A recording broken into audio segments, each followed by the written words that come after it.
when Satan stole the power from Adam, the whole earth is under the custody of Satan.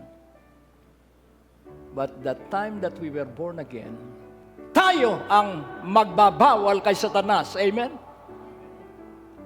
Hindi pa ninyo ito maunawaan, pero pagbawalan mo si Satanas. Dahil wala siyang karapatan sa iyong kabuhayan. Wala siyang karapatan sa iyong budget.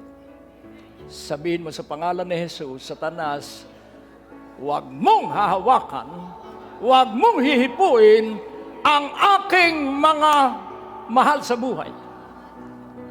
Ginagapos kita sa pangalan ni Jesus.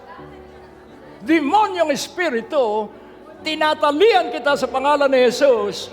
Alisin mo ang kamay mo sa aking pananalapi. Kailangan galit, hindi yung Satanas. Hindi pwedeng, Satan please. Yung paghingi po ng away sa Diyos, hindi kay Satanas. Si Satanas ay inuyurakan. Amen? Si Satanas ay ginagapos. Huwag mong katatakutan ito. Sapagkat merong nasa unahan tayo. Si Jesus ang nasa unahan natin. Siya ang nakikipaglaban. Kaluwalhatian niya ang nasa likuran natin. At balot tayo ng dugo ng Panginoong Hesukristo. Kaya hindi tayo madadaig ng kaaway.